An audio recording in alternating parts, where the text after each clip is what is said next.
The first splash of icy water against her boots told Clara Lawson she had made a terrible mistake.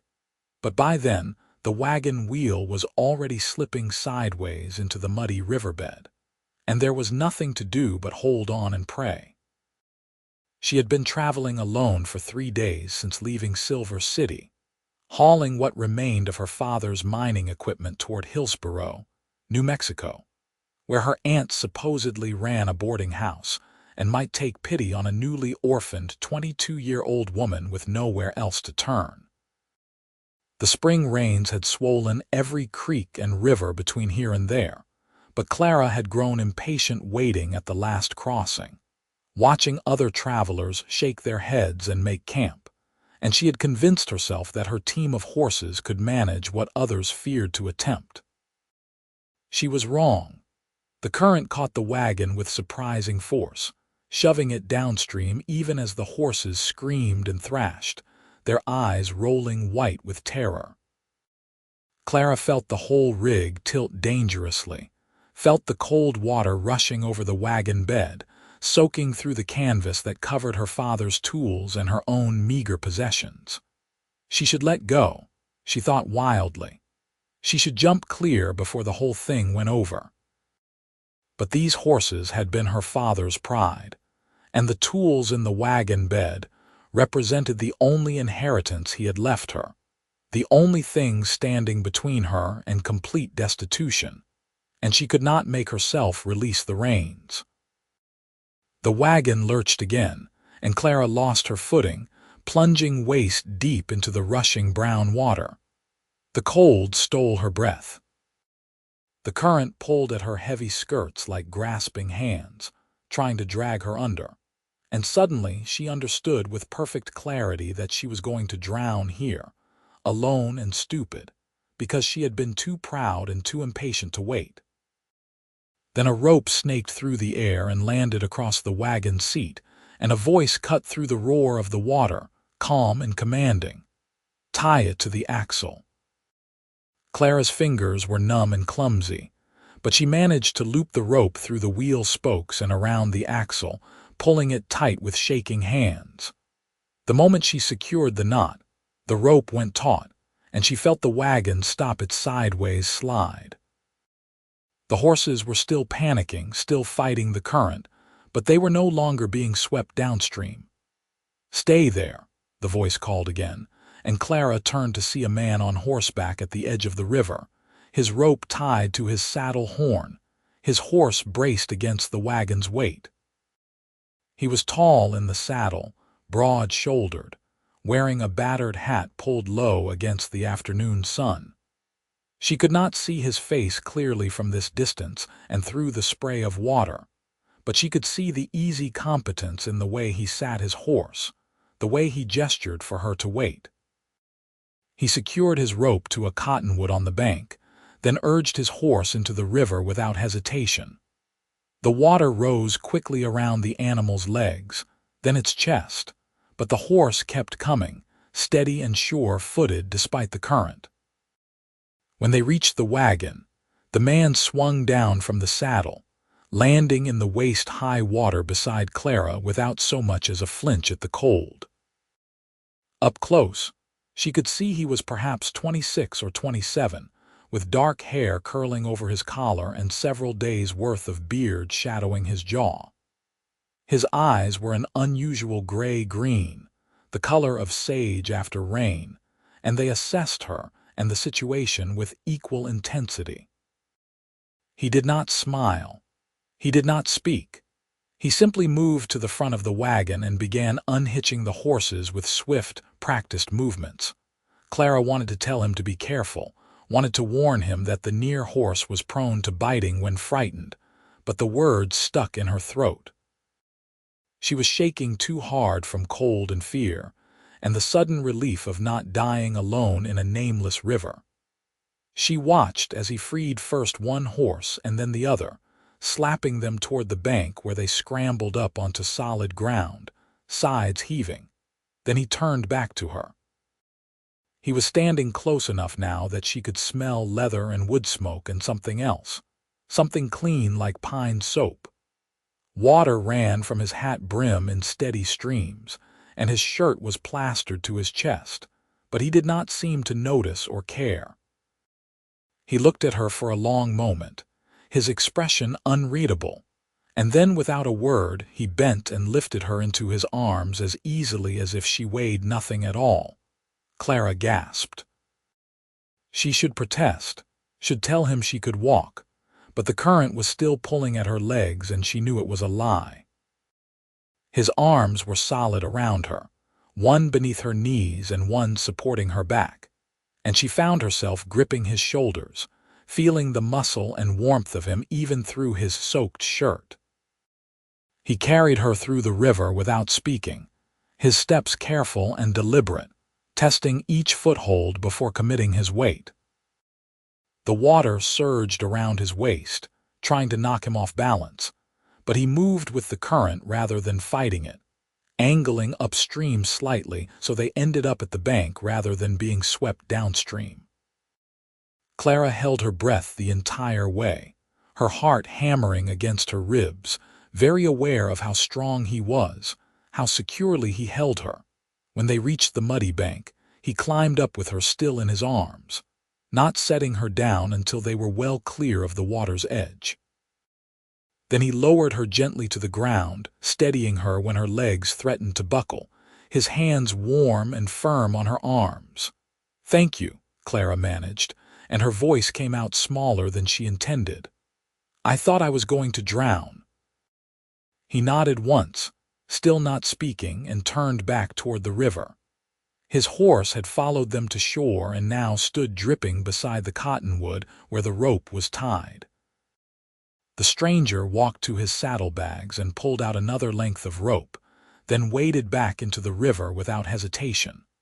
Clara watched as he worked to secure the wagon more thoroughly, adding support ropes at different angles, clearly planning to pull the whole rig to safety. She should help, she thought. She should do something. But her teeth were chattering so hard she could barely think, and her wet clothes felt like they weighed 100 pounds. She sank down onto a relatively dry patch of grass and wrapped her arms around herself, trying to stop shaking. It took him the better part of an hour to get the wagon safely onto the bank. He used his horse, and a system of ropes and leverage that Clara did not fully understand, but she could see the strain in his shoulders and back as he worked, could see the careful calculation in his eyes as he adjusted angles and tested tensions. When the wagon finally rolled up onto solid ground, he went through her supplies methodically, checking what had been damaged by the water. Most of it was salvageable, Clara saw with relief. The tools were iron and would be fine once dried and oiled. Her clothes were soaked but undamaged. The food supplies were a mixed loss, some ruined and some protected by their containers. It could have been so much worse. The stranger began laying out her wet things to dry, working with the same quiet efficiency he had shown throughout the rescue. Clara forced herself to stand and help, though her hands were still shaking. They worked in silence, draping blankets over bushes and setting out tools in the fading sunlight. When everything was spread out, the stranger finally spoke again. "You will camp here tonight," he said. It was not a question. His voice was deeper than she expected, roughened by dust and disuse, as if he did not speak often. "The river is too dangerous to cross today. Maybe tomorrow." "I need to get to Hillsborough," Clara said, but even as she said it, she knew it was pointless. She could not cross that river again today. She could barely stand upright. "Hillsborough will still be there tomorrow," he said, and there might have been the faintest hint of humor in his voice, though his expression remained serious. "I will make a fire." He moved away before she could respond, gathering deadwood from beneath the cottonwoods where it had stayed relatively dry. Clara watched him work, this strange silent man who had appeared out of nowhere and saved her life. She realized she did not even know his name. The fire he built was small but efficient, producing more heat than smoke, positioned to take advantage of the wind patterns and reflect warmth off a nearby boulder. He tended it with the same careful competence he brought to everything else, and Clara found herself drawn to its warmth like a moth. "What is your name?" she asked as she held her hands out to the flames. He glanced at her, his expression unreadable in the flickering light. For a moment she thought he might not answer at all. Then he said, "Austin Nash." "I am Clara Lawson," she offered. "I am traveling to Hillsborough to live with my aunt. My father died last month in a mining accident near Silver City." She was not sure why she told him that last part. Perhaps because he had saved her life, and that seemed to create some kind of obligation to honesty. Perhaps because she had been alone for 3 days and the words just spilled out. Austin nodded slowly. "I am sorry for your loss," he said, and something in the way he said it made her think he understood grief personally. They sat in silence for a while, the fire crackling between them, the sound of the river a constant rush in the background. Clara's clothes were beginning to steam in the heat, and feeling was returning to her fingers and toes in painful prickles. She should probably change into dry clothes, but she was suddenly too exhausted to move, and besides, all her spare clothes were currently draped over bushes. "Why did you help me?" she asked finally. "You could have just ridden past." Austin was quiet for so long she thought he was not going to answer. Then he said, "I could not just ride past." It was not really an answer, but Clara sensed she would get nothing more direct from him. She studied him across the fire, trying to understand this quiet man. His clothes, now drying like hers, were worn but well maintained. His gun belt was tooled leather, the revolver well oiled and cared for. He wore no badges or identifiable markers, nothing to indicate what he did or where he came from. He might have been a cowboy or a ranch hand, a drifter or an outlaw. She had no way to know, but he had saved her life, and something in those sage green eyes made her think he was not a man who meant harm. "You have food?" he asked, practical as ever. "Anything that survived the river?" Clara nodded toward a canvas bag. "Some dried beef and hardtack. Some coffee if you think the grounds are still good." "Coffee is always good," he said, which might have been a joke, though again his expression did not change. He pulled out a dented pot from his own supplies and went to fill it with river water, then set it on the fire to boil. They ate in companionable silence as darkness fell around them. The coffee was bitter and grainy but hot, and Clara wrapped both hands around the tin cup, savoring the warmth. Her father had taught her to appreciate simple things. Hot coffee after a cold day, a full belly after hunger, dry ground to sleep on after rain. She had not expected to be applying those lessons quite so literally, quite so soon after his death. "Where are you headed?" she asked Austin. "Or are you from around here?" "I work ranches," he said, which was not really an answer to either question. "Wherever there is work. I was at a spread near Chloride through the winter, heading south now." "To Hillsborough," through Hillsborough, he corrected. "Then maybe Mesilla or El Paso." "Wherever needs hands." A drifter, then. A man without roots or ties, moving with the seasons and the work. Clara supposed there were worse ways to live, though she could not imagine it herself. She had always had her father, always had a place to call home, even if that place was just a rough cabin near a played-out silver mine. Now she had nothing, and the thought of starting over with strangers in a strange town made her chest tight with anxiety. "Your aunt," Austin said, startling her out of her thoughts. "You have written to her. She is expecting you." Clara shifted uncomfortably. "I sent a letter 3 weeks ago. I do not know if she received it." Austin's eyes were sharp on her face. "You do not know if she is still in Hillsborough?" It was not a question, and Clara felt her cheeks warm despite the darkness. "She wrote to my father 5 years ago," she admitted. That is the last we heard from her, but I have nowhere else to go and she is family. Surely she would not turn me away." Austin said nothing, but his expression suggested he was less certain of that than she was. Clara bristled slightly. "You have family, Mr. Nash." "No." The word was flat and final, closing the door on that line of questioning. Clara bit her lip and looked away, staring into the fire. She had not meant to pry, had not meant to touch on what was clearly painful territory. But his bluntness made her feel foolish for her own assumptions about family obligation. They finished their coffee in silence. Austin checked the horses, making sure they were securely hobbled for the night, while Clara attempted to arrange a sleeping space in the wagon bed. Most of her blankets were still damp, but she found one that was only slightly wet and spread it out as best she could. "You should sleep by the fire," Austin said when he returned. "It will be warmer." "But what about you?" "I will keep watch." "You cannot stay awake all night," Clara protested. He gave her a look that suggested he had done exactly that many times before. "Sleep, Miss Lawson. You nearly drowned today. You need rest." There was no arguing with that tone, and besides, Clara was suddenly so tired she could barely keep her eyes open. The adrenaline that had sustained her through the rescue had faded, leaving her hollow and exhausted.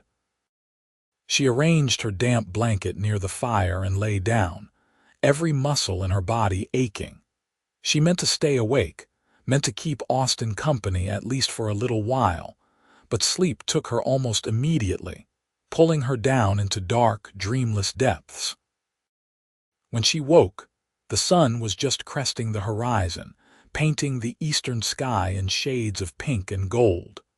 The fire had been built up sometime during the night and was now burning cheerfully, a pot of coffee already steaming beside it. Austin was down by the river, checking the water level. Clara sat up slowly, her body stiff and sore. Her clothes had dried overnight, though they were stiff with river mud and desperately needed washing. She finger-combed her hair as best she could and went to pour herself some coffee.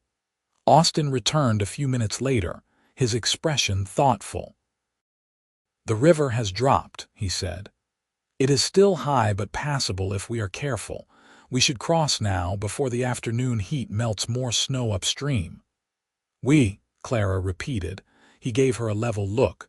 "You think I will let you cross alone after yesterday?" "I cannot ask you to delay your travels for me," Clara said, though in truth the thought of crossing that river alone made her stomach clench with fear. "You have been too kind already. You are not asking. I am telling you." He moved to start gathering the dried supplies, packing them back into the wagon with brisk efficiency. "We will cross together. I will guide your horses. You will stay in the wagon bed where it is safer." Clara wanted to argue on principle, wanted to assert that she was perfectly capable of handling her own team, but the memory of yesterday's terror was too fresh. She nodded and moved to help him pack, rolling up blankets and stowing tools.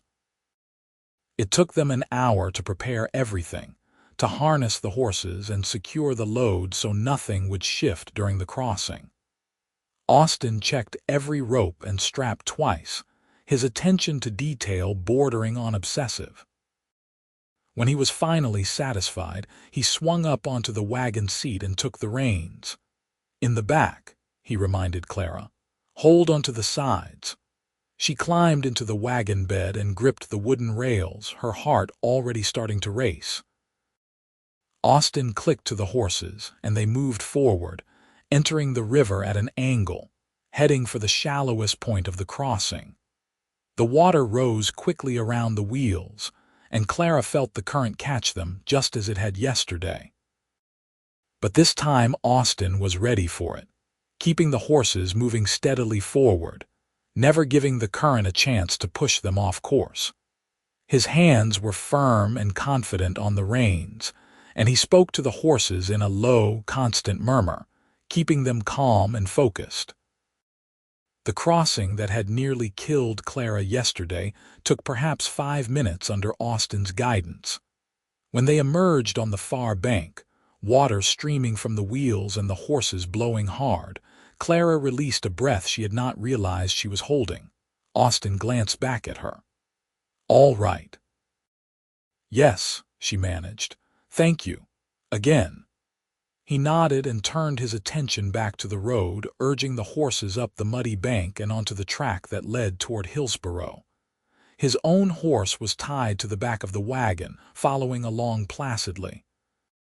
They traveled in silence for a while, the morning sun warm on Clara's face, the landscape opening up into rolling hills dotted with juniper and piñon.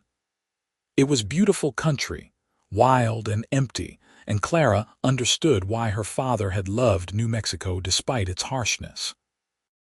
"Tell me about your father," Austin said suddenly, surprising her. He had been so quiet she had almost forgotten he was there. Clara hesitated, not sure what to say. "He was a miner," she said finally. "Gold and silver mostly. He chased strikes all over the territory, dragging me with him since my mother died when I was 8.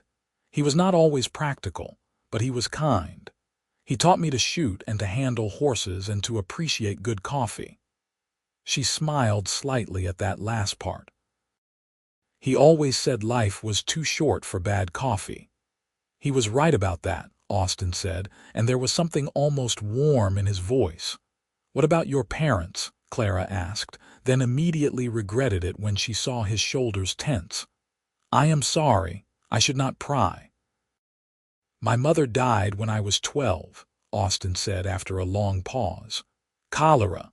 My father drank himself to death the following year. I have been on my own since then." 15 years of drifting, Clara thought. 15 years without family or home or roots. The loneliness of that was almost incomprehensible to her.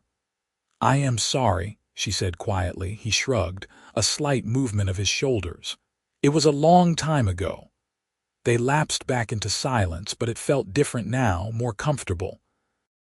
As if sharing those small pieces of their histories had created some kind of connection between them. Clara found herself studying the back of Austin's head, the way his dark hair curled over his collar, the straight line of his shoulders. He was handsome, she realized, in a rough, weathered way. And there was something compelling about his quietness, his competence, his complete lack of pretense or artifice. "Stop it," she told herself firmly. He was helping her reach Hillsborough, nothing more. In a few hours they would arrive in town, and he would ride on to wherever he was going, and she would never see him again. There was no point in developing foolish notions. But when Austin glanced back to check on her, and their eyes met for just a moment, Clara felt something shift in her chest, something warm and unsettling that had nothing to do with gratitude. They reached Hillsborough just after noon.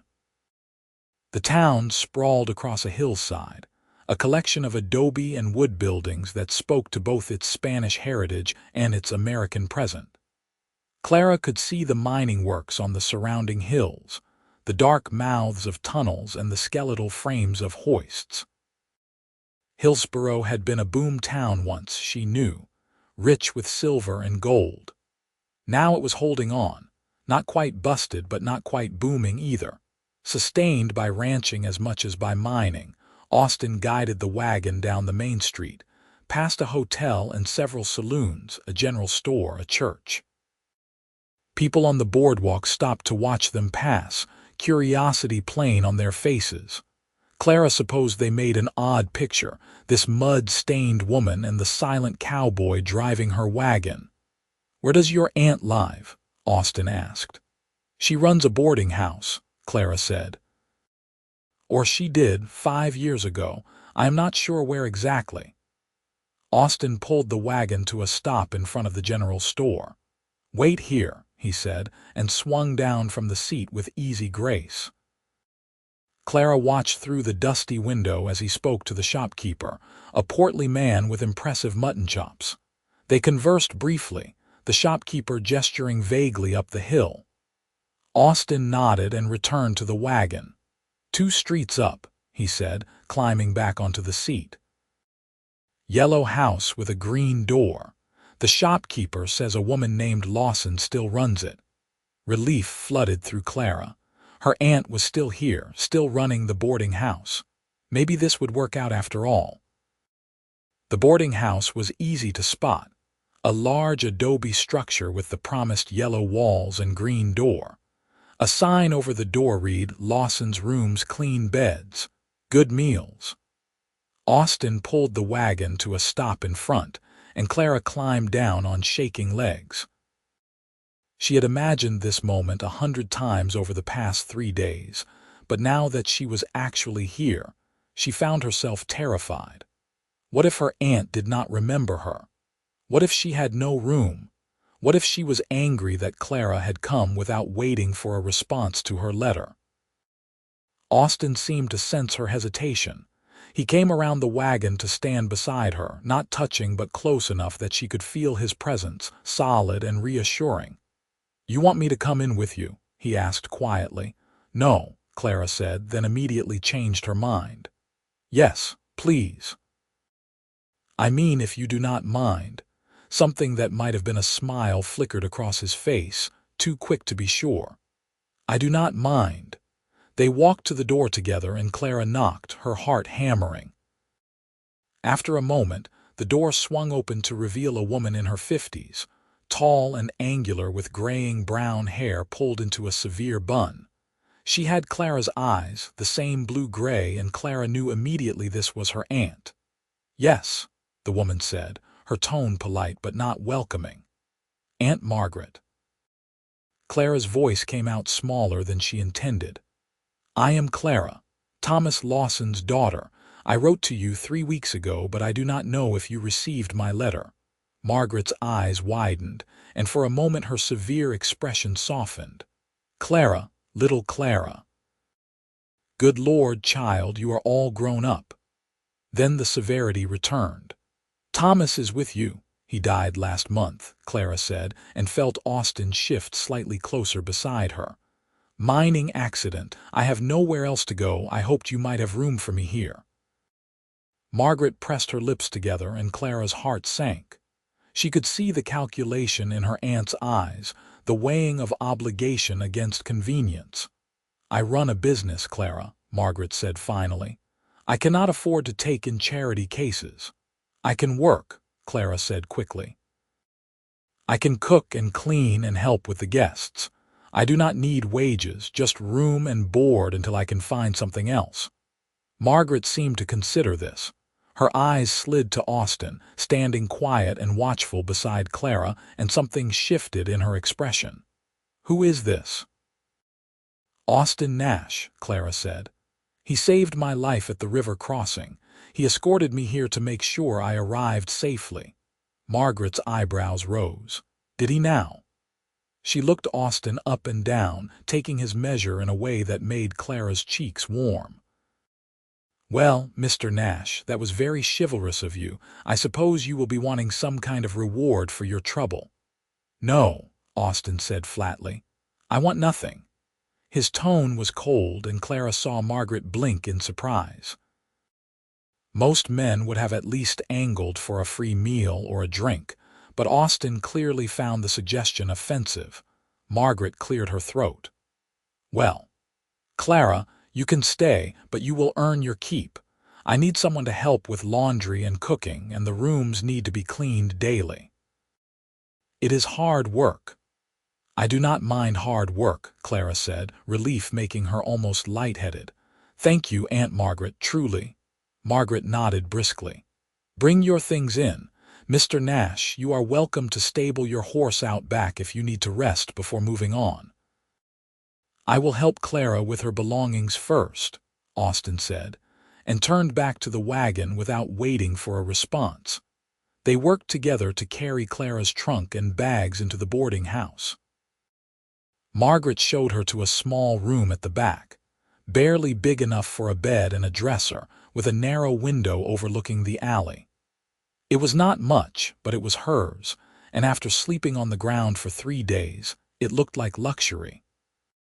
When everything was inside, Clara walked Austin back out to the wagon. Her throat felt tight, and she was not entirely sure what to say. "How did you thank someone for saving your life, for escorting you to safety, for being kind when kindness was not required?" "I owe you everything," she said finally, standing in the dusty street, very aware that this was goodbye. "I do not know how to repay you." Austin shook his head. "You owe me nothing, Miss Lawson. I am glad you are safe." He moved to untie his horse from the wagon, checking the saddle and adjusting the stirrups with his usual efficiency. Clara felt panic rising in her chest, a strange, desperate feeling that if she let him ride away now, she would regret it for the rest of her life. "Will you stay?" The words burst out before she could stop them. "Just for tonight, I mean. You must be tired, and surely your horse could use rest. My aunt said you could stable here." Austin looked at her for a long moment, those sage green eyes unreadable. "I should move on," he said, but there was hesitation in his voice. "Please," Clara said, and was not ashamed to hear the plea in her voice. "One night. Let me at least feed you a proper meal as thanks." He studied her face, and she watched something shift in his expression, some internal wall coming down just slightly. "One night," he agreed finally. "Then I ride on." Clara smiled, bright and genuine, and saw Austin's eyes widen slightly at the sight. "One night," she agreed. "Thank you." He nodded and led his horse around to the small stable behind the boarding house. Clara stood in the street for a moment longer, watching him go, her heart doing strange, complicated things in her chest. One night, she told herself. That was all. Then he would ride on, and she would begin her new life here in Hillsborough, and that would be that. But somehow she did not quite believe it. The boarding house had 6 guest rooms and 3 permanent residents. An elderly prospector named Henderson, a schoolteacher named Miss Emily Burton, and a gambler who went by the name Deacon, though Clara suspected that was not his real name. They all gathered for dinner in the dining room at 6 sharp, a rule Margaret enforced strictly. Clara helped her aunt prepare the meal, a beef stew with vegetables and fresh bread. It was good, solid food, nothing fancy but plentiful and well seasoned. Margaret ran the kitchen with military precision, barking orders and expectations, making it clear that she would tolerate no laziness or mistakes. But despite her stern manner, Clara sensed her aunt was pleased to have her there. Margaret had been running the boarding house alone since her husband died years ago, and the work was clearly taking its toll. She moved stiffly, as if her joints pained her, and there were lines of exhaustion around her eyes. "Set a place for your cowboy," Margaret said as Clara laid out plates and silverware.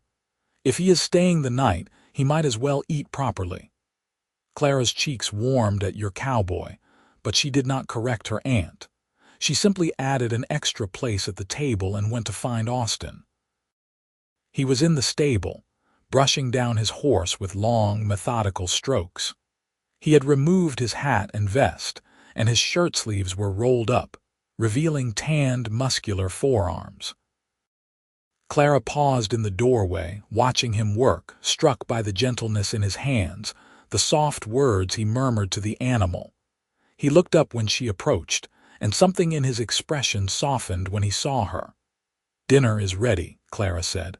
"Will you join us?" He hesitated, and she saw the wariness return to his eyes. "I do not want to impose." "You are not imposing. My aunt invited you, please. It would mean a great deal to me." Austin studied her for a moment longer, then nodded. He shrugged into his vest and retrieved his hat, but he left his gun belt hanging on a nail by the stable door. Clara found herself oddly touched by that gesture of trust. They walked back to the boarding house together in the gathering dusk. The air was cooling rapidly, the way it did in the high desert, and Clara suppressed a shiver. Austin noticed immediately and shrugged out of his vest without a word, draping it over her shoulders. It was warm from his body and smelled like leather and wood smoke, and that clean pine scent that was distinctly him. "Thank you," she said softly, and he nodded, his eyes unreadable in the fading light. Dinner was a lively affair, at least by boarding-house standards. Old Henderson told rambling stories about the early days of Hillsborough's silver boom, when men struck it rich overnight and lost their fortunes just as quickly. Miss Burton spoke about her students and the challenges of teaching in a rough mining town. Deacon mostly ate in silence, but his eyes were shrewd and watchful, particularly when they landed on Austin. Austin himself said little, responding when spoken to but offering nothing voluntarily. But Clara noticed he ate 2 full bowls of stew and 3 pieces of bread, and something about that made her absurdly happy, as if feeding him well was some kind of victory. "So, Mr. Nash," Deacon said as the meal wound down, his tone casual but his eyes sharp, "what brings you to Hillsborough?" Looking for work or running from trouble? The room went quiet. Margaret shot Deacon a warning look, but the gambler just smiled blandly, waiting for an answer. Austin met his eyes steadily. "Looking for work," he said, his voice level. "No trouble." "Good," Deacon said. "We get enough drifters through here causing problems. Nice to meet one who is just passing through peacefully." The implication was clear. Behave yourself or face consequences. Austin nodded slowly, acknowledging the warning without rising to it. Margaret cleared her throat. "Mr. Nash saved my niece's life at the river crossing," she said firmly. "He is welcome here as long as he chooses to stay. I will thank you, Deacon, to remember that this is my house and my rules." Deacon raised his hands in mock surrender. "No offense intended, Miss Margaret. Just looking out for the safety of all concerned." The conversation moved on to other topics, but Clara saw Austin relax slightly, the tension easing from his shoulders. When dinner ended and the boarders dispersed to their rooms or evening activities, Clara helped Margaret clean up while Austin returned to the stable to check on his horse. "He is a good man, your Cowboy," Margaret said as they washed dishes together. "Quiet, but there is honor in him. I can see it." "He is not my Cowboy," Clara protested weakly. Margaret gave her a knowing look. "Maybe not yet, but you want him to be. I can see that too." Clara opened her mouth to deny it, then closed it again. What was the point of lying? Her aunt had always been perceptive, even when Clara was a child. "He is leaving tomorrow," she said instead, scrubbing at a pot with more force than necessary. "Heading south to find work. I will probably never see him again." "Probably," Margaret agreed, "but not definitely. Life has a way of surprising us, Clara. Do not give up on something before you even know what it could be." Clara did not know what to say to that, so she said nothing. But as she finished the dishes and prepared for bed in her small new room, she found herself thinking about Austin Nash, about the way he had carried her through the river without hesitation, about the quietness in him that felt less like silence and more like peace.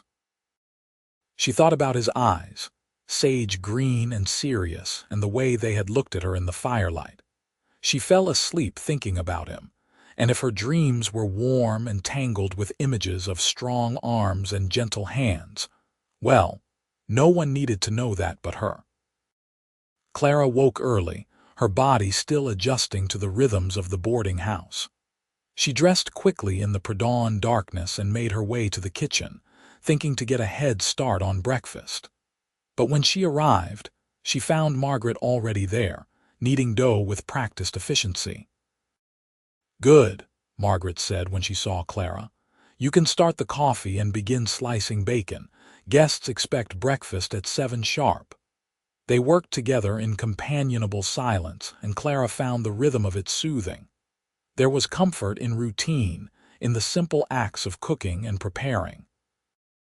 It reminded her of mornings with her father before the accident, when life had seemed simpler. When the boarding house guests began filtering into the dining room, Austin was among them. He nodded to Clara gravely, his eyes lingering on her face for just a moment longer than necessary, and she felt her cheeks warm. After breakfast, while Clara cleaned up the dining room, she saw Austin preparing his horse in the stable yard. Her heart sank. He was leaving, just as he had said he would. One night and then he would ride on. She should let him go, she told herself. She should wave goodbye and wish him well and forget about him. He was a drifter, a man without roots, and she needed stability right now, not another uncertainty in her already uncertain life. But her feet carried her outside anyway, crossing the dusty yard to where he stood checking his saddle straps. "You are leaving," she said, and hated how small her voice sounded. "Yes," Austin said, not looking at her. "I need to find work, cannot afford to linger." "There might be work here," Clara said quickly. "In Hillsborough, I mean. Ranches or mines or something, you could ask around." He glanced at her then, and she saw something complicated in his eyes. "Why do you want me to stay, Clara?" The question caught her off guard, and for a moment she could not answer. "Because you saved my life," she thought. "Because you make me feel safe. Because when I look at you, I feel something I have never felt before, something warm and terrifying and wonderful all at once. Because I think you are a good man," she said finally. "And good men are rare, and I would like to get to know you better if you would allow it." Austin was quiet for a long moment, his hands still on the saddle, his eyes searching her face. "I have nothing to offer you," he said finally, his voice rough. "No home, no prospects. I live day to day, working whatever jobs I can find. That is no life to share with someone." "I am not asking you to share your life," Clara said, though her heart was racing. "I am just asking you to stay a few more days, see if there is work here, see if maybe you might like it here, see if maybe we could become friends." "Friends," Austin repeated, and there was something almost sad in the way he said it. "To start with," Clara said, and felt brave and terrified all at once. He looked at her for a long moment, and she watched the internal struggle play out in his eyes. Then, slowly, he nodded. "A few more days," he said. "I will ask about work today, but if there is nothing, Clara, I have to move on. I cannot survive on hope alone." "I understand," Clara said, relief flooding through her. "Thank you, Austin." He nodded and turned back to his horse, but Clara saw the slight softening around his eyes, the way his shoulders had relaxed just a fraction.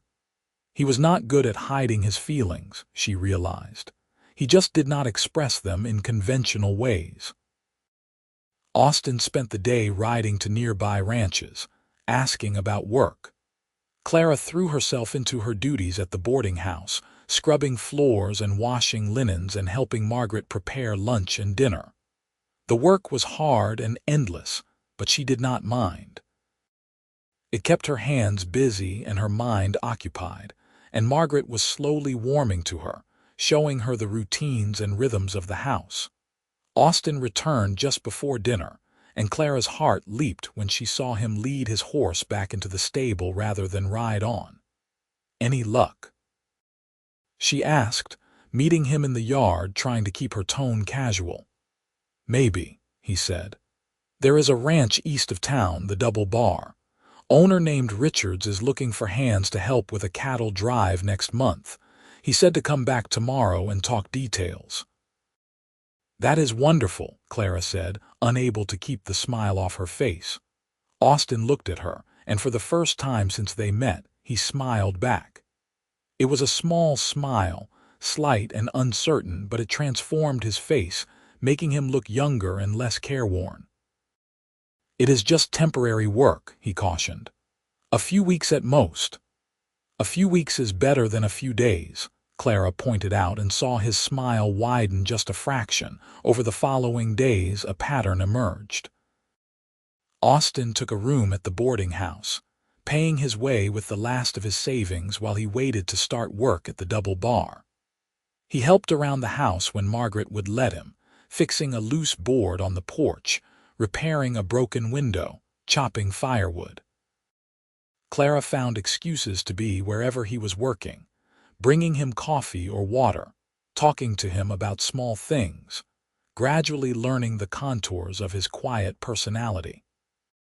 She learned that he had been raised on a small farm in Missouri, that he had headed west after his father died, that he had worked 100 different jobs over the past 15 years. She learned that he loved horses and understood them in some deep, instinctive way. She learned that he read when he could get his hands on books, that he had a dry sense of humor that emerged when he was comfortable, that he was deeply uncomfortable with thanks or praise or any kind of attention. And she learned that he watched her when he thought she was not looking, his eyes following her movements with an intensity that made her pulse race. One evening, about a week after her arrival in Hillsborough, Clara was hanging laundry in the backyard when Austin approached her. The sun was setting, painting the sky in shades of orange and pink, and the air was cooling rapidly. "Can I talk to you?" he asked, and something in his tone made Clara's heart skip. "Of course," she said, setting down the wet sheet she had been hanging. Austin shifted his weight, uncharacteristically uncertain. "I start at the double bar tomorrow," he said. "I will be living on the ranch for the next month while we prepare for the drive. I wanted to tell you before I left." "Oh," Clara said, and could not keep the disappointment from her voice. "I thought you would still be staying here."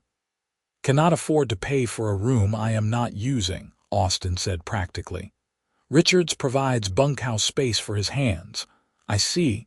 Clara twisted the fabric of her apron, not looking at him.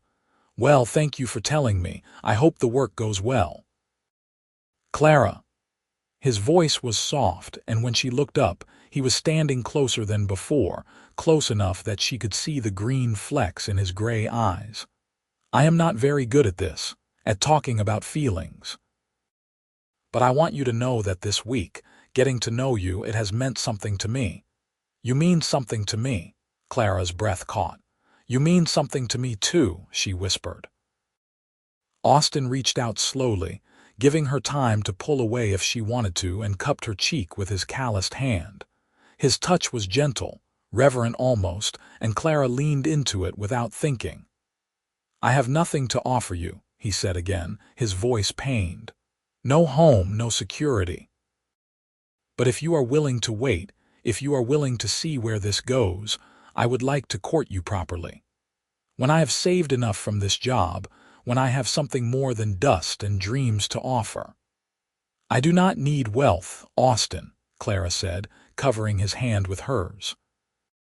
"I just need honesty and kindness, and you have both of those in abundance." He smiled then, that rare full smile that made her heart stutter, and leaned in to press his lips to hers. It was a gentle kiss, chaste and sweet, but it sent warmth flooding through Clara's entire body. When he pulled back, his eyes were soft with something that looked like wonder. "I will come visit when I can," he promised. "Every Sunday if Richards will give me leave, and when the drive is over we will talk about the future, about what we both want." "I would like that," Clara said, and kissed him again, bolder this time, her hands fisting in his shirt. They stood in the cooling evening air, wrapped in each other, until Margaret called for Clara from the house, and they broke apart, breathless and smiling. The next morning, Austin left for the Double Bar Ranch, and Clara threw herself into her work with renewed determination. She had something to work toward now, something to hope for. A future with Austin, whatever that might look like. True to his word, Austin visited every Sunday. He would ride into town in the morning, clean and freshly shaved, and spend the day with Clara. They would walk through Hillsborough together, or sit on the porch of the boarding house talking, or take a picnic up into the hills where they could be alone. These visits were the bright spots in Clara's week, the moments she lived for. Margaret watched their courtship with knowing eyes but said nothing, simply making sure there was always extra food for Austin and giving Clara Sunday afternoons off without being asked. The other boarders noticed too. Old Henderson would wink at Clara when Austin arrived, and Miss Burton would smile softly, a romantic at heart. Even Deacon seemed to approve, or at least no longer looked at Austin with suspicion. As spring turned to summer, Clara watched Austin change before her eyes. The guardedness that had characterized him when they met began to fade, replaced by something warmer and more open. He smiled more easily, laughed at her jokes, shared his thoughts and dreams with increasing freedom. It was as if being cared for, being wanted, had unlocked something in him that had been locked away for 15 years. And Clara fell deeper in love with him every day. She loved the way he touched her, always gentle and respectful, but with an underlying intensity that made her dizzy. She loved the way he listened when she talked, really listened, as if every word she said mattered. She loved his quiet competence, his steadiness, the way he made her feel safe and cherished and seen. One Sunday in late June, about 2 months after they met, Austin arrived at the boarding house looking serious. Clara's heart sank when she saw his expression. "What is wrong?" she asked immediately. "Nothing is wrong," he said, but his voice was tight. "Can we walk? I need to talk to you." They walked up into the hills above town, to a spot they had claimed as their own over the past weeks. It overlooked Hillsborough, the town spread out below them like a child's toy set. Clara waited, her stomach churning with anxiety as Austin gathered his thoughts. "The drive starts next week," he said finally. "We will be gone about 6 weeks, taking the cattle to market in Kansas. It is hard work, but it pays well. When I get back, I will have enough money saved to start thinking about a real future." "That is good," Clara said carefully, not sure where this was going. Austin turned to face her fully, taking both her hands in his. "Clara, I know we have only known each other for 2 months. I know that is not very long, but I have never felt about anyone the way I feel about you. You have brought light into my life that I did not even know was missing." Clara's heart was pounding so hard she was sure he could hear it. "Austin, let me finish," he said, his voice rough with emotion. "When I come back from this drive, I want to ask you properly, with a ring and everything right. But I need to know now, before I leave, if there is any chance you might say yes, if there is any chance you might want to build a life with me." "Are you asking me to marry you?" Clara whispered. "Not yet," Austin said. "Not officially, but I am asking if you think you could, someday, if I can prove myself worthy." Clara felt tears spring to her eyes. "Austin Nash, you do not need to prove anything. You are the best man I have ever known. And yes, when you ask me properly, I will say yes. I will say yes 1,000 times." The relief and joy that flooded his face was beautiful to see.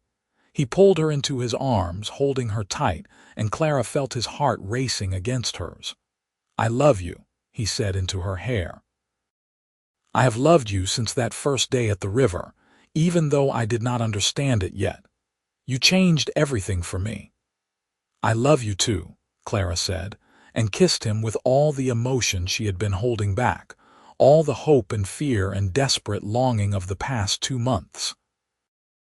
They stayed on the hill until the sun began to set, making plans and sharing dreams, mapping out a future that suddenly seemed possible, even probable. Austin would finish the cattle drive and return with his wages. They would marry in Hillsborough, in the small church on the hill. He would look for steady ranch work in the area, maybe save enough to lease some land of their own eventually. Clara would continue helping Margaret at the boarding house until they had enough saved to start their own household. It was a modest dream, but it was theirs, and it filled Clara with a happiness she had never imagined possible. The week before Austin left for the cattle drive was bittersweet. Clara wanted to spend every moment with him, but he was busy preparing at the double bar, getting the cattle ready and organizing supplies. They stole what time they could, but it was never enough. The morning Austin was to leave, Clara woke before dawn and went to meet him at the edge of town where the drive would assemble. The air was cool and misty, the sun just beginning to lighten the eastern horizon. Austin was checking his horse's tack when she arrived, and his face brightened when he saw her. "You did not have to come," he said, but she could see he was pleased. "Of course I did," Clara said. "I could not let you leave without saying goodbye properly."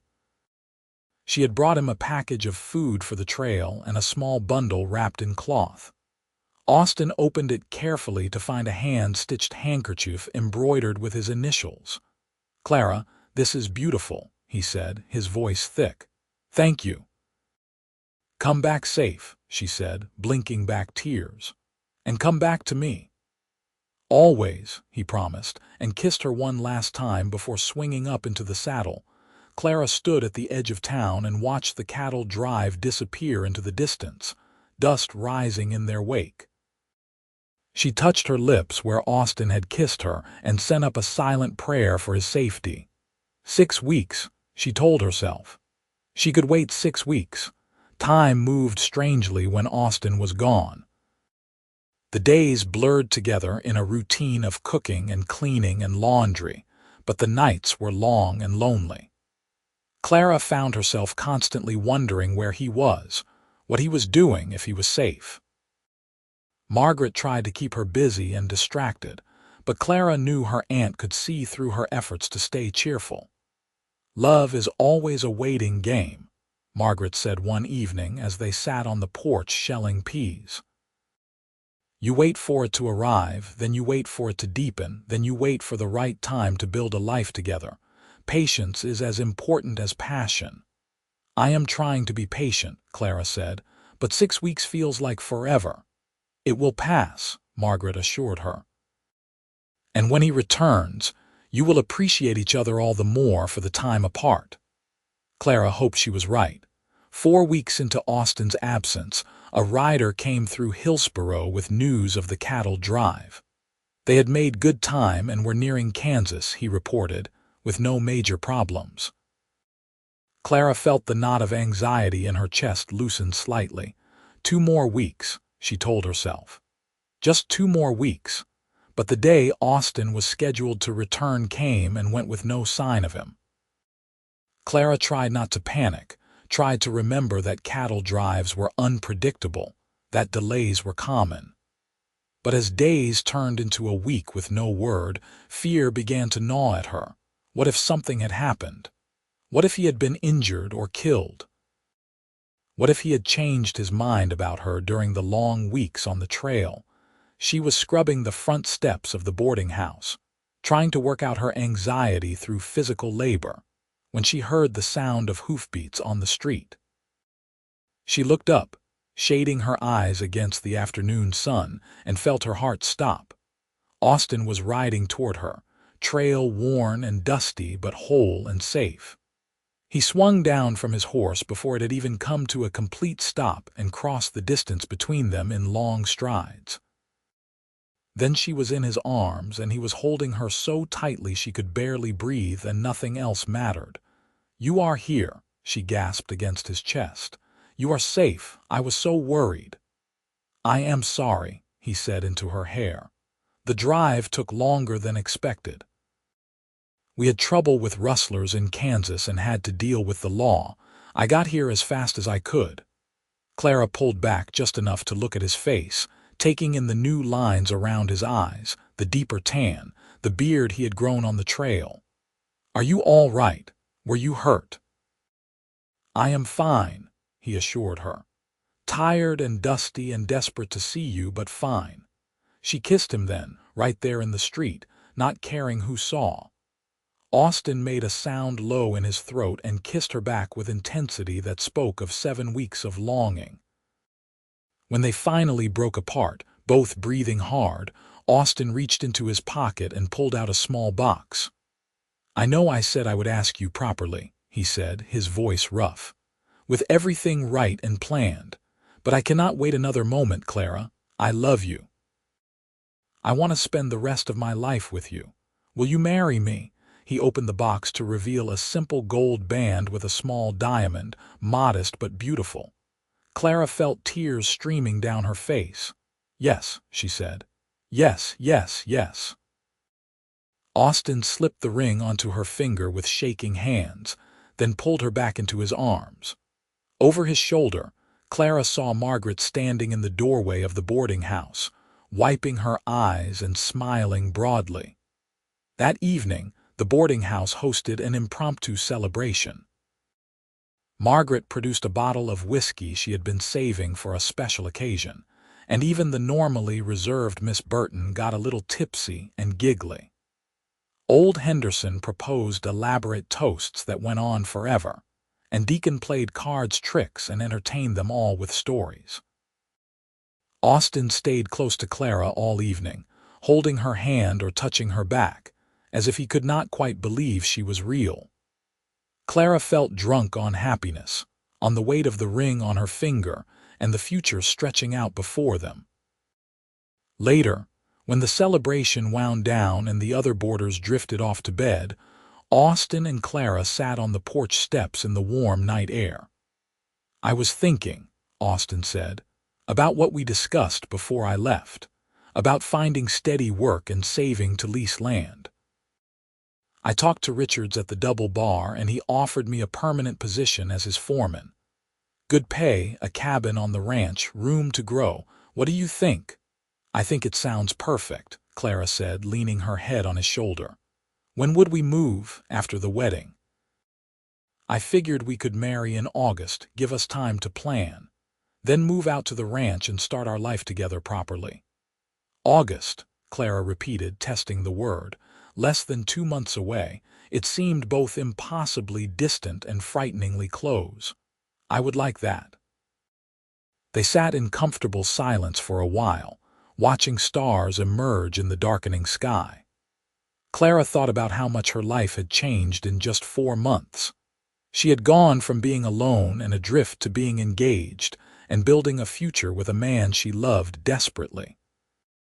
It seemed almost too good to be true. "What are you thinking?" Austin asked, his arm tightening around her. "That I am lucky," Clara said. "That if I had not tried to cross that river, if you had not been there to save me, none of this would have happened. My whole life changed because the river rose waist-high at the crossing, and a stranger carried me over without a word." Austin was quiet for a moment. "I do not think it was luck," he said finally. "I think it was meant to be. I think we were supposed to find each other, Clara. You saved me just as much as I saved you." Clara tilted her face up to his, and he kissed her gently, sweetly, a promise of all the kisses to come. The next weeks passed in a blur of wedding preparations. Margaret threw herself into planning with surprising enthusiasm, and Clara realized her aunt was happier than she had been in years. Having Clara there had brought new life to the boarding house, and the prospect of a wedding gave Margaret something joyful to focus on. They kept the wedding simple, as befitted their modest means and the practical realities of frontier life. Clara would wear her mother's wedding dress, carefully preserved and altered to fit. Miss Burton agreed to play the church organ, and old Henderson volunteered to give Clara away. Deacon promised to handle the details of a small reception at the boarding house. Austin divided his time between the Double Bar and Hillsborough, preparing the foreman's cabin for their arrival and handling his new responsibilities. The cabin was small but sturdy, and Austin spent his free time repairing and improving it, building shelves and mending the roof and constructing a small porch. Clara visited when she could, bringing supplies and helping him clean, already imagining their life together in this space. One afternoon in late July, Clara was helping Austin paint the cabin's interior when he suddenly set down his brush and turned to her. "I have been thinking," he said, "about children, whether you want them, how many, when." Clara felt her cheeks warm. They had danced around the topic before, but this was the first time Austin had addressed it so directly. "I would like children," she said carefully. "Eventually. Maybe wait a year or two, let us get settled first. But yes, I want a family with you." Austin's smile was soft and warm. "I want that too. I never thought I would get to have this, Clara. A wife, a home, children, a real family. You have given me everything I thought was impossible." Clara set down her own brush and crossed to him, wrapping her arms around his waist. "We have given each other everything," she corrected. "This is not just your dream, Austin. It is ours." He held her close, and they stood like that for a long moment, surrounded by paint fumes and sawdust, imagining the future they were building together. The wedding day arrived warm and clear, a perfect August morning. Clara woke early in her small room at the boarding house, her stomach fluttering with nerves and excitement.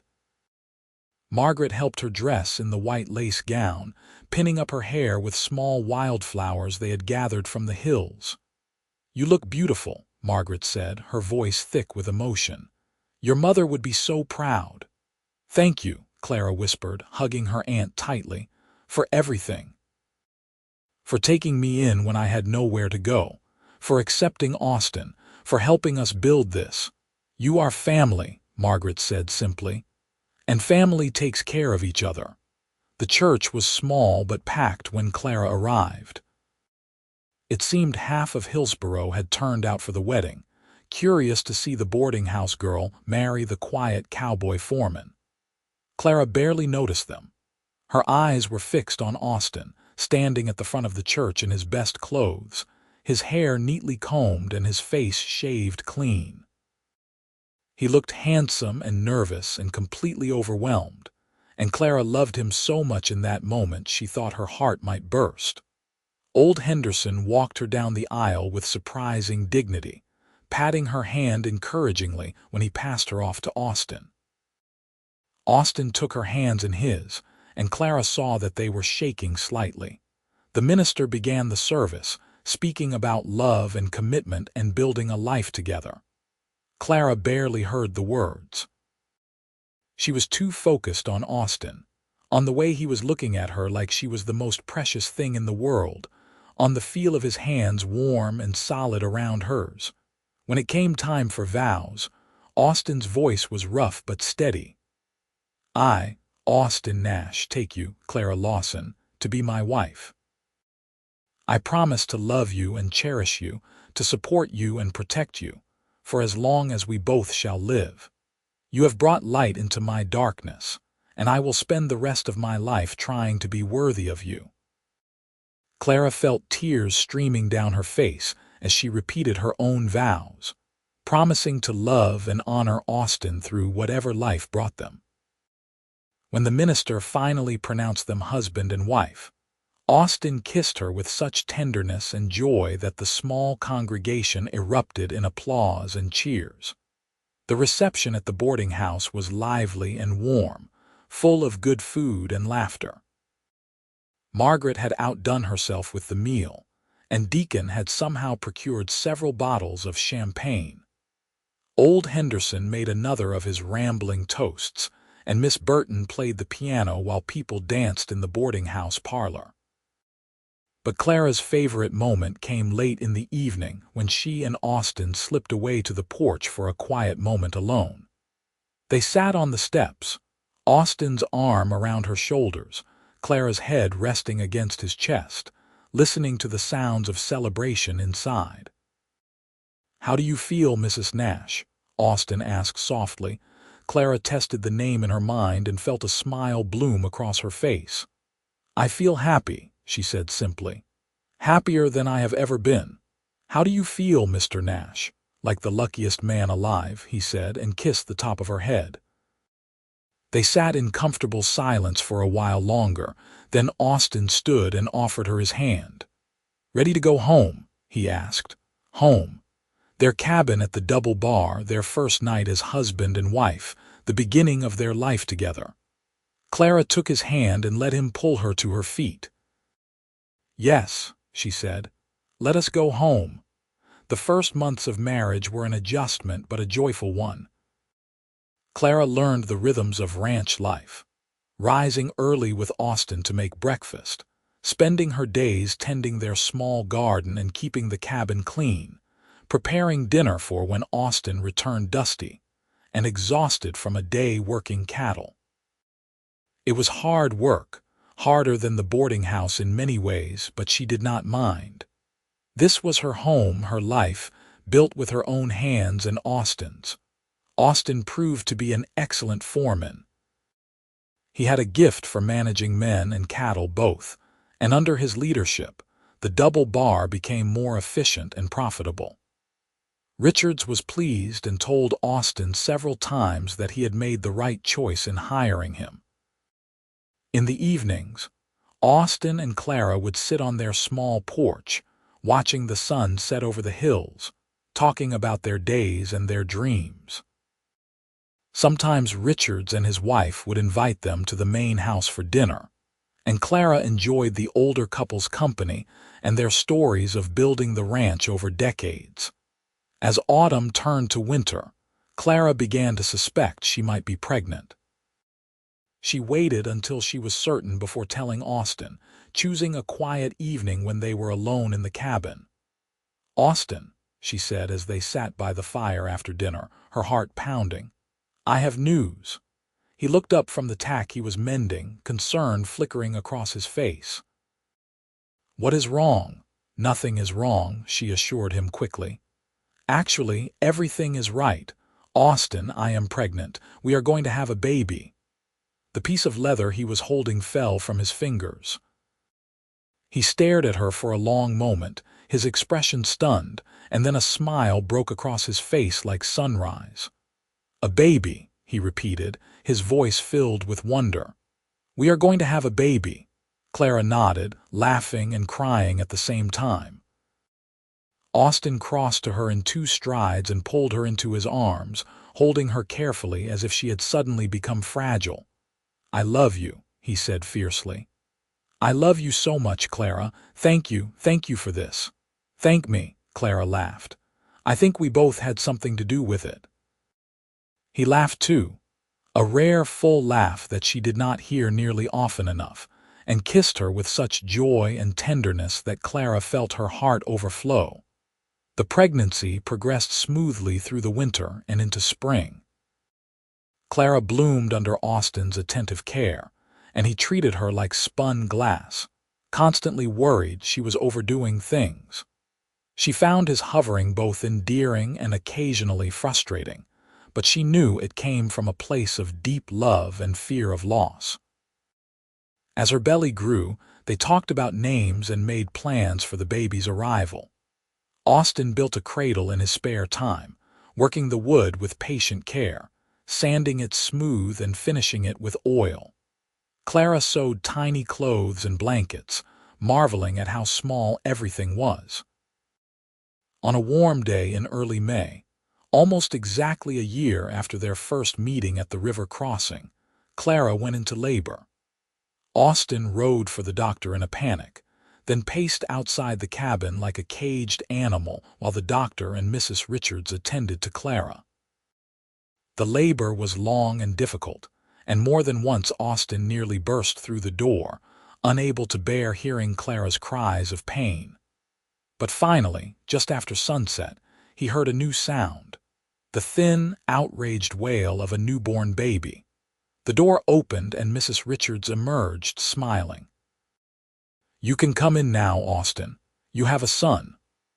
Austin's legs nearly gave out. A son. He had a son. He entered the cabin on shaking legs and found Clara propped up in bed, exhausted but radiant, holding a tiny bundle wrapped in blankets. She looked up when he approached, her eyes shining with tears and joy. "Austin, meet your son," she said softly.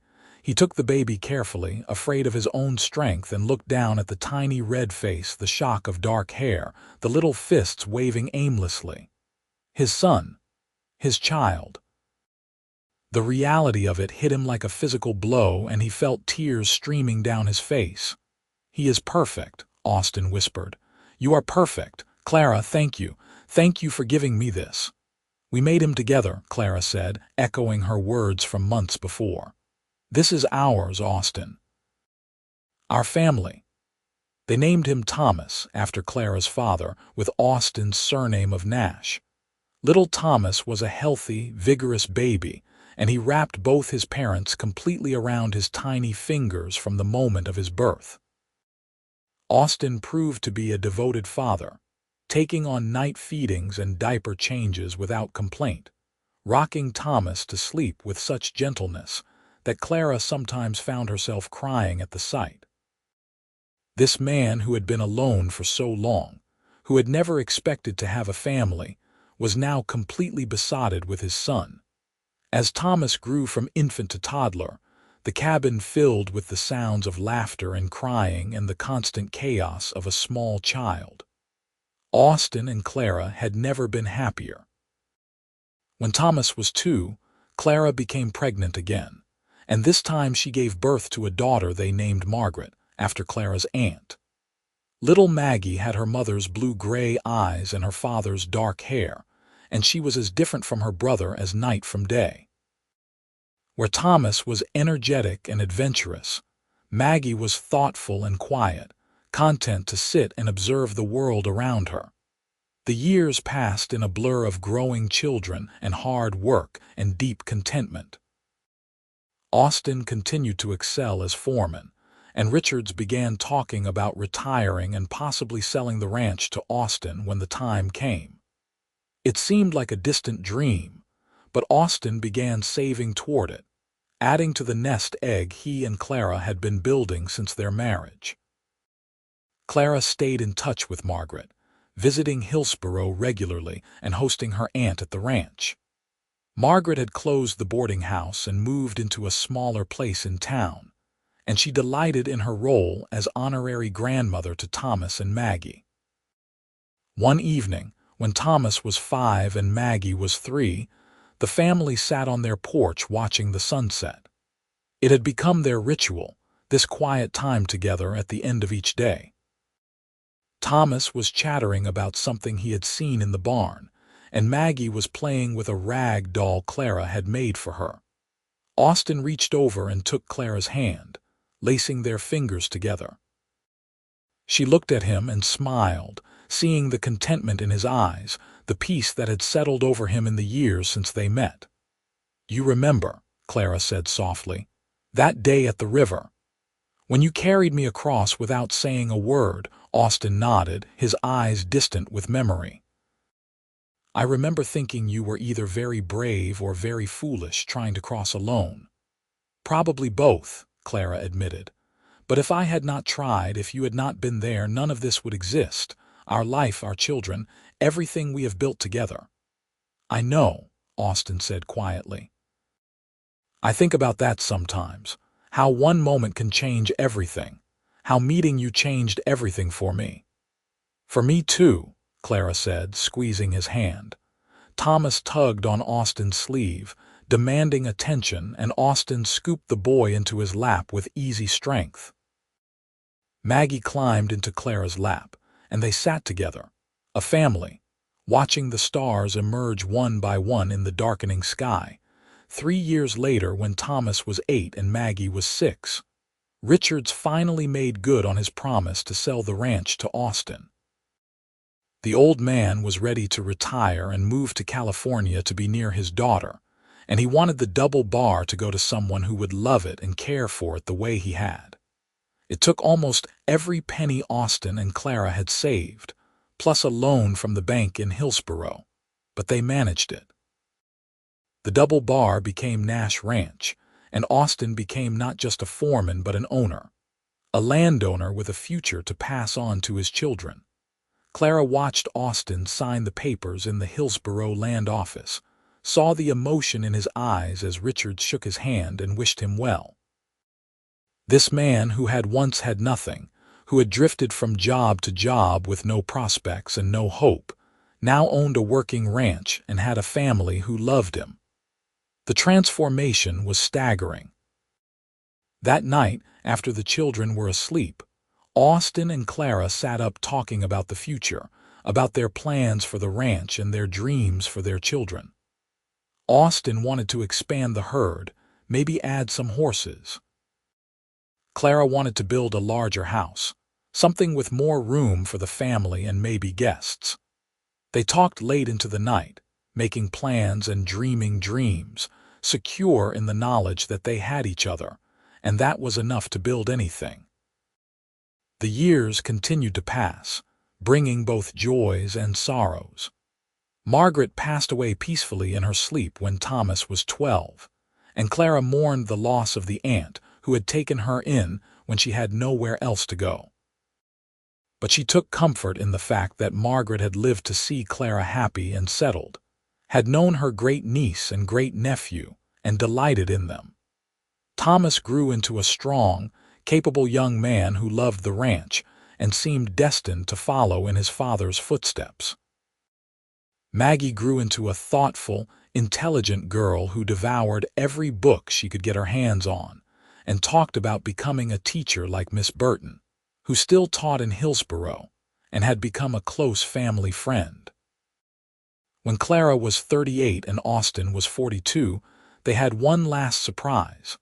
Another son, Daniel, born healthy and vigorous despite Clara's advanced age for childbearing. Thomas and Maggie doted on their baby brother, and the ranch house rang with new baby sounds once more. Austin, holding his newborn son, looked at Clara with wonder. "I never thought I would have even one child," he said quietly. "And now we have 3. How did I get so lucky?" "We got lucky," Clara corrected, as she always did. "Together." On their 20th wedding anniversary, Austin planned a surprise for Clara. He rode her out to a spot high in the hills above the ranch, a place with a sweeping view of their land and the valley beyond. They dismounted and Austin spread a blanket, producing a picnic lunch from his saddlebags. "Do you remember," he said as they ate, "when we used to come up into the hills above Hillsborough, before we were married?" "Of course," Clara said. "We would sit and talk for hours making plans." "I wanted to bring you somewhere similar," Austin said, "to remind us of where we started, and to show you how far we have come." Clara looked out over the ranch, their ranch, seeing the cattle grazing in the distance, the buildings they had improved and expanded over the years, the house where their children were growing up safe and loved. It was not a grand life by most standards, but it was theirs, built with their own hands and hearts. "We have come very far," she agreed softly. Austin pulled out a small package wrapped in cloth and handed it to her. Clara unwrapped it carefully to find a leather-bound journal, beautiful and clearly expensive. "I know you like to write," Austin said, looking almost shy. "I thought you might want to write down our story, for the children and grandchildren, so they know how we started." Clara felt tears prick her eyes. "Austin, this is beautiful. Thank you." "Thank you," he said, pulling her close. "For saying yes at that river crossing, for giving me a chance, for building this life with me, for loving me when I did not know how to be loved, for everything, Clara. Thank you for everything." She kissed him, this man who had been a stranger and became her whole world, and felt the same flutter in her chest that she had felt all those years ago when he carried her through waist-high water without a word. "I would do it all again," she whispered against his lips. "Every moment, every challenge, every joy, I would choose you every time." That evening, after they returned to the ranch and the children were in bed, Clara opened the journal Austin had given her. On the first page, in her careful handwriting, she wrote, "My name is Clara Nash, and this is the story of how I met my husband Austin at a river crossing in the spring of 1873, and how that chance meeting became the greatest love of my life." Over the following months, Clara filled the journal with their story, writing in the evenings by lamplight while Austin dozed in his chair and the children slept upstairs. She wrote about the river and the rescue, about falling in love slowly, and then all at once, about their wedding and the birth of their children and the building of their ranch. She wrote about challenges they had faced, droughts and hard winters and difficult births, and about how they had faced everything together. When Thomas turned 21, he brought home a young woman named Sarah Miller, a rancher's daughter from a spread to the north. She was smart and capable and clearly loved Thomas deeply, and Austin and Clara welcomed her into the family with open arms. They were married the following spring in the same little church where Austin and Clara had wed, and Clara cried happy tears watching her son begin his own journey. 2 years later, Maggie announced she was engaged to a schoolteacher from Silver City, a kind, bookish man who shared her love of learning. They planned to marry and move to Albuquerque, where he had been offered a position at a new school. It was bittersweet for Clara, knowing her daughter would be far away, but she was proud of Maggie's independence and her pursuit of her dreams. By the time Daniel was 10, Thomas and Sarah had given Austin and Clara 3 grandchildren, and the ranch house expanded again to accommodate the growing family. Austin officially made Thomas a partner in the ranch, and they worked side by side, 3 generations building something lasting. One summer evening, Austin and Clara walked down to the river that ran through their property, the same river system that had brought them together so many years ago. The water was low with the summer heat, trickling peacefully over smooth stones. Austin was 65 now, his hair more silver than dark, his face lined by years of sun and wind. Clara was 61, her own hair graying and her hands roughened by decades of work. But when Austin took her hand as they walked, she felt young again, remembered the girl she had been at 22, desperate and alone, trying to cross an angry river. "You ever regret it?" Austin asked suddenly. "Choosing this life, you could have stayed in Hillsborough, married someone else. Someone who could have given you an easier life." Clara stopped walking and turned to face him, cupping his weathered face in her hands. "Austin Nash, in all our years together, have I ever given you cause to think I regret choosing you? No," he admitted, "but I still wonder sometimes. If I gave you enough." "You gave me everything," Clara said fiercely. "Love, partnership, children, a home. You gave me a life worth living, Austin, and I would not change a single moment of it." He kissed her then, soft and sweet, a kiss that held 40 years of devotion and love. As the sun set over the ranch, painting the sky in shades of orange and purple, Austin and Clara walked back to the house hand in hand. They could hear the sounds of family, Thomas and Sarah calling the children in for dinner, Daniel practicing his roping in the yard, the cheerful chaos of a house full of life and love. Austin paused at the porch steps and looked back over their land, his eyes distant with memory. "What are you thinking?" Clara asked, as she had asked him countless times over the years. "That the river rose waist-high at the crossing that day," he said softly. "And I carried you over without a word because I did not know what to say, did not know how to tell you that the moment I saw you fighting that current, something in me recognized something in you, like calling to like. Loneliness recognizing loneliness, maybe. Or hope recognizing hope," Clara suggested. "Maybe," Austin agreed. He turned to her, his sage green eyes still clear and bright despite his years. "But whatever it was, I am grateful for it every day. For that river, for that crossing, for the chance to find you."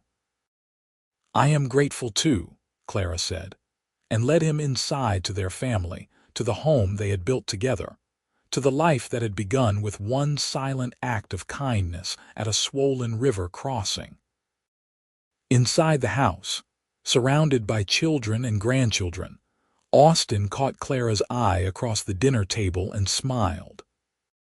It was the same slight, uncertain smile he had given her all those years ago.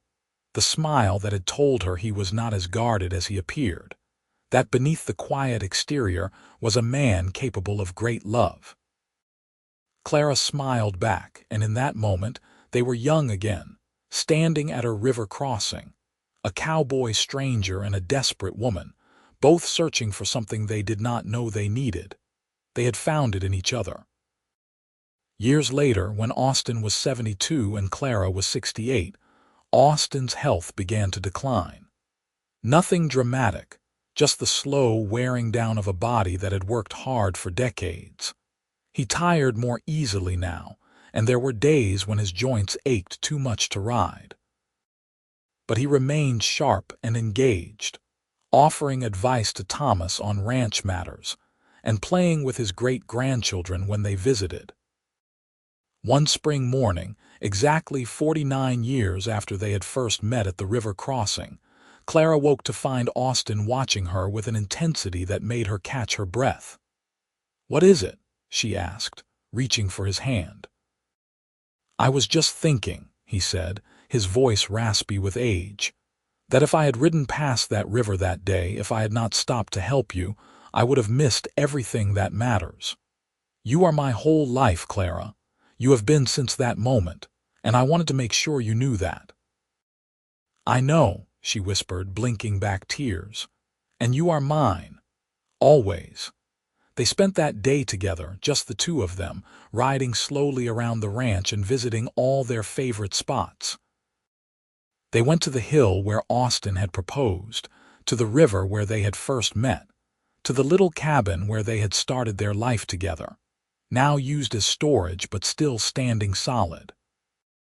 As the sun set, they returned to the main house, where Thomas and Sarah were preparing dinner, and several grandchildren were running around making noise.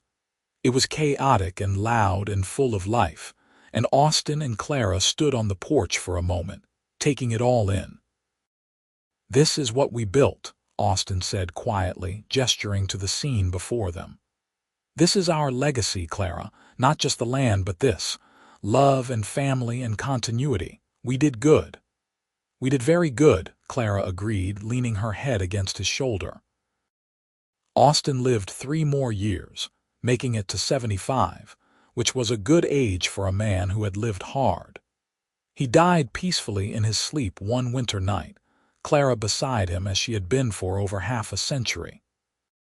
The funeral was held in the same little church where they had married, and it seemed all of Hillsborough and half the surrounding county turned out to pay their respects. Austin had been respected in the community, known as a fair and honest man, a good boss, a devoted family man. But for Clara, the loss was devastating. They had been together for 52 years, had built a life and raised children and weathered every storm side by side. Without him, she felt untethered, adrift in a way she had not felt since that day at the river crossing when she had nearly drowned. Thomas and Sarah urged her to move into the main house with them, to let them care for her, but Clara insisted on staying in the small cottage they had built behind the main house when Thomas took over the ranch. She needed her space, needed to grieve in her own way. In the long evenings alone, Clara would read through the journal she had written all those years ago, reliving their story, remembering the young man who had carried her through a river and changed her life forever. She missed him with an ache that never quite faded, but she took comfort in knowing they had loved each other well, had built something lasting together. One spring day, about a year after Austin's death, Clara's great-granddaughter Emma came to visit. She was 16, bright and curious, and she had been named after Clara's middle name. "Great-grandmother," Emma said as they sat on the cottage porch, "will you tell me about how you met great-grandfather? Mother said it was a romantic story." Clara smiled, feeling the memories wash over her warm and bittersweet. "It was," she agreed. "Would you like to read about it?" She fetched the journal from her bedroom and handed it to Emma. "I wrote it all down years ago, so you and your siblings and cousins would know where you came from." Emma opened the journal carefully and began to read the first page aloud. "My name is Clara Nash, and this is the story of how I met my husband Austin at a river crossing in the spring of 1873, and how that chance meeting became the greatest love of my life." She looked up at Clara, her eyes shining. "That is beautiful." "It was beautiful," Clara said softly. "Your great-grandfather was a good man, Emma, quiet and sometimes difficult to read, but good all the way through. He saved my life that day at the river, but I think maybe I saved his too in a way. We saved each other." Emma continued reading, and Clara closed her eyes, letting the words wash over her. She could see it all so clearly in her mind's eye: the swollen river, the wagon tilting, Austin appearing like an answer to a prayer she had not known to pray, his arms strong around her as he carried her to safety, his sage-green eyes serious and searching. The way he had looked at her on their wedding day, on the days their children were born, on their 50th anniversary. She had been so lucky, Clara thought. So impossibly, wonderfully lucky. To have found love when she was lost, to have built a life with a man who cherished her, to have raised children and grandchildren and great-grandchildren who carried their story forward. The river had risen waist-high at the crossing, and a cowboy stranger had carried her over without a word. And in that wordless moment, everything had changed. Two lonely people had found each other and discovered that together they were not lonely anymore, that together they could build something that would last long after they were gone. Clara lived 5 more years, making it to 74, surrounded by family who loved her and a ranch that bore the mark of her hard work and devotion. When she died, it was peacefully in her sleep, the journal Austin had given her clutched in her hands. They buried her beside Austin in the Hillsborough Cemetery, under a cottonwood tree with a view of the hills they had both loved. The stone was simple, marking their names and dates and a single line that Thomas had chosen: together in life, together forever. And on the ranch that bore their name, in the house they had built and the land they had worked, their children and grandchildren and great-grandchildren continued the legacy they had created, carrying forward the story of how love had bloomed at a river crossing and grown into something lasting and true. Years turned into decades, and the story became family legend, passed down through generations. Great-great-grandchildren who never knew Austin and Clara personally heard about the day their ancestor tried to cross a flooding river and was saved by a quiet cowboy who became the love of her life. The journal Clara had written was preserved and treasured, passed down through the family as a precious heirloom. On anniversaries and special occasions, family members would gather and read passages aloud, remembering the couple who had started it all. The Nash Ranch continued to thrive, growing and changing with the times but always remaining in the family. The little cabin where Austin and Clara had started their married life was preserved as a historical site, and couples who married into the family would visit it on their wedding days, touching the walls and imagining the love that had begun there. And sometimes, when the river that ran through the property swelled with spring rains, rising waist-high at the crossing, people would pause and remember. They would remember a desperate woman and a silent cowboy, a moment of crisis that became a moment of connection, a rescue that became a romance that lasted a lifetime. Because some love stories begin with grand gestures and dramatic declarations. But the best ones, the ones that last, sometimes begin with something simpler, with kindness, with a helping hand extended without expectation of reward, with one person seeing another person's need and simply choosing to help. The river had risen waist-high at the crossing, and Austin Nash had carried Clara Lawson over without a word. And in that wordless act of simple human kindness, he had given her everything: safety, hope, love, and a future neither of them could have imagined. It was, Thomas said years later at a family gathering, exactly the kind of love story his parents would have wanted. No grand pronouncements or showy displays, just quiet, steadfast devotion that grew deeper with every passing year. And in the end, that was enough. It was more than enough. It was everything.